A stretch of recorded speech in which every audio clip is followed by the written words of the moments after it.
উত্তরবঙ্গের মানচিত্রে লালমনিরহাট জেলা এখন আর নিছক কৃষিভিত্তিক জনপদ হিসেবে পরিচিত নয়। সময়ের বিবর্তনে এবং ভূরাজনৈতিক হিসাব নিকাশের জটিল মারপ্যাচে এই স্থানটি সাম্প্রতিককালে কৌশলগত সামরিক কেন্দ্রবিন্দুতে রূপান্তরিত হয়েছে, যার প্রতিটি ছোট পদক্ষেপ আঞ্চলিক ক্ষমতার ভারসাম্যে গভীর আলোড়ন সৃষ্টি করার ক্ষমতা রাখে। দেশের আত্মরক্ষামূলক প্রয়োজনে আবারও নতুন করে জেগে উঠেছে ঐতিহাসিক লালমনিরহাট বিমানঘাঁটি। একসময় যেটি ছিল দ্বিতীয় বিশ্বযুদ্ধের স্মৃতিচিহ্ন, সেটি এখন পরিণত হয়েছে অত্যাধুনিক সামরিক প্রযুক্তির দুর্গে। কিন্তু এই পুনর্জাগরণ নিছক অভ্যন্তরীণ সামরিক উন্নয়ন হিসেবে থাকেনি। দেশ বিদেশের সামরিক বিশ্লেষণী গণমাধ্যমগুলোতে এই ঘাঁটির আধুনিকীকরণ নিয়ে নানা বিশ্লেষণ, সমীকরণ ও শঙ্কার গুঞ্জন চলছে। সেখানে বিরাজ করছে এক চাপা উত্তেজনা, যার মূল কারণ এই বিমান ঘাঁটিটির ভৌগোলিক অবস্থান। এটি ভারতের অত্যন্ত সংবেদনশীল এবং সামরিকভাবে অপরিহার্য চিকেন স্নেক করিডোরের খুবই কাছে অবস্থিত। লালমনিরহাটের এই নীরব অথচ শক্তিশালী পরিবর্তনের কেন্দ্রবিন্দুতে রয়েছে দুটি অত্যাধুনিক সংযোজন: সদ্য নির্মিত বিশাল আকারের হ্যাঙ্গার এবং সেখানে নতুন প্রজন্মের একটি উন্নত সামরিক রাডার স্থাপনের প্রক্রিয়া। এই হ্যাঙ্গার, যা একাধারে যুদ্ধবিমান এবং কৌশলগত ড্রোন বহরকে নিরাপদ আশ্রয় দেবে, এরই মধ্যে পরিদর্শন করে এসেছেন বাংলাদেশ সেনাবাহিনীর প্রধান জেনারেল ওয়াকারুজ্জামান। তবে সামরিক প্রধানের এই পরিদর্শন কেবল প্রথাগত ছিল না। সামরিক কৌশলবিদদের মতে এটি ছিল এক নীরব ঘোষণা, ঢাকার সামরিক নীতিতে এক নতুন উচ্চাভিলাষী দিগন্তের সূচনা। কিন্তু সবার মনে এখন একটিই প্রশ্ন: এই রাডার ঠিক কেমন প্রযুক্তি বহন করছে, এবং সবচেয়ে জরুরি, কেন পার্শ্ববর্তী আঞ্চলিক শক্তি ভারত এটিকে নিজেদের জন্য সরাসরি হুমকি হিসেবে দেখছে? এর চাইতেও বড় এবং তাৎপর্যপূর্ণ খবর হল, এই ঘাঁটিতে মাঝারি পাল্লার উচ্চ ক্ষমতা সম্পন্ন ক্ষেপণাস্ত্র মোতায়েনের প্রক্রিয়াও নাকি শুরু হয়ে গেছে।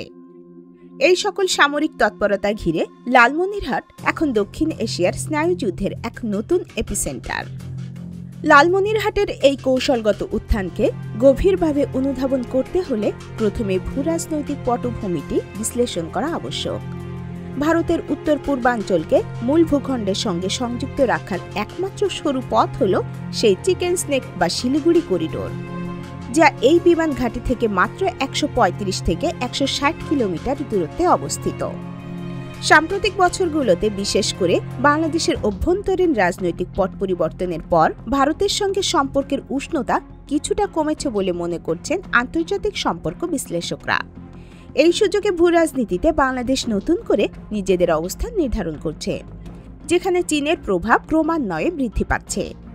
দেশের গুরুত্বপূর্ণ অবকাঠামো নির্মাণে চীনের জন্য জায়গা করে দেওয়া এবং বিশেষ করে উত্তরাঞ্চলে বহুল আলোচিত তিস্তা মহাপরিকল্পনার অগ্রগতি বেইজিংয়ের হাত ধরে এগিয়ে যাওয়া, এই কৌশলগত ঘনিষ্ঠতা নয়াদিল্লির জন্য মারাত্মক মাথা ব্যথার কারণ হয়ে দাঁড়িয়েছে, কারণ এটি সরাসরি তাদের সংবেদনশীল পূর্বাঞ্চলীয় সীমান্তে প্রভাব ফেলছে।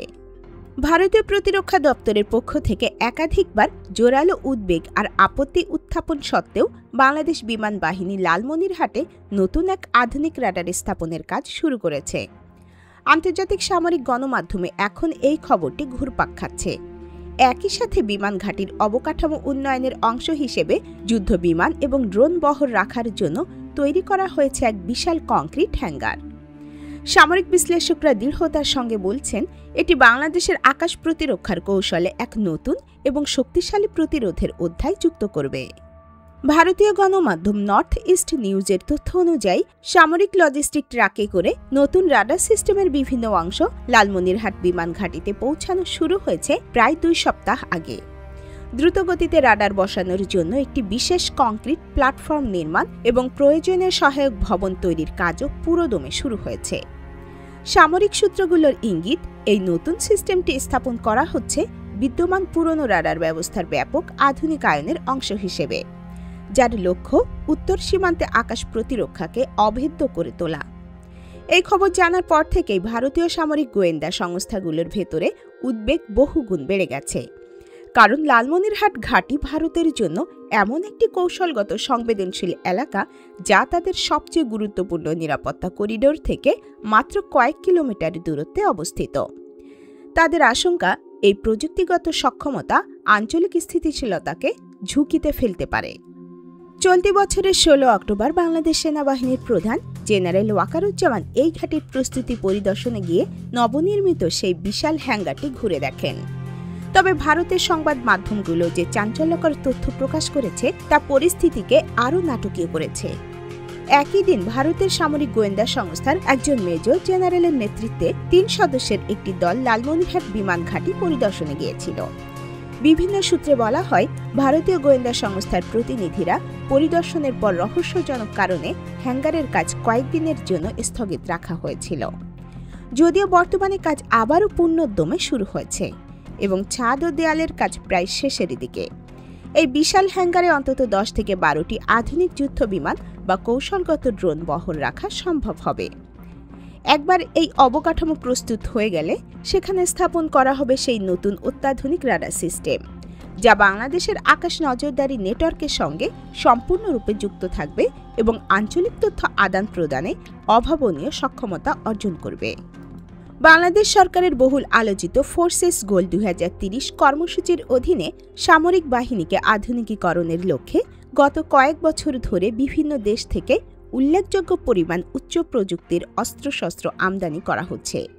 এই সামরিক কেনাকাটায় চীন, রাশিয়া, পাকিস্তান, জাপান, তুরস্ক এবং সার্বিয়ার মতো দেশগুলোকে বেছে নেওয়া হয়েছে। সাম্প্রতিক বছরগুলোতে এই আমদানি বাংলাদেশের জাতীয় নিরাপত্তা এবং সমুদ্র সীমা রক্ষাকে বহুগুণ শক্তিশালী করেছে। কিন্তু প্রতিরক্ষা বিশ্লেষকরা এতদিন অপেক্ষা করছিলেন কখন এমন কোনো প্রযুক্তির দেখা মিলবে যা কেবল প্রতিরক্ষার নয়, বরং আঞ্চলিক প্রতিরোধ ক্ষমতার প্রতীক হবে বাংলাদেশের জন্য। এমন এক অস্ত্র যা প্রতিপক্ষের মনে ভীতি সঞ্চার করতে পারে এবং আঞ্চলিক সমীকরণে বাংলাদেশকে প্লে মেকার হিসেবে প্রতিষ্ঠিত করবে। সেই অপেক্ষার অবসান ঘটেছে কিছুদিন আগে। বাংলাদেশ চীন থেকে দূরপাল্লার সারফেস টু সারফেস ক্ষেপণাস্ত্র ব্যবস্থা SY-400 কেনার সিদ্ধান্ত নিয়েছে। প্রায় 280 কিলোমিটার পাল্লার এই মিসাইল সিস্টেমটি দেশের প্রতিরক্ষা কাঠামোকে কেবল আপগ্রেডই করবে না, বরং এটিকে দক্ষিণ এশিয়ার অন্যতম কৌশলগত খেলোয়াড়ে পরিণত করবে।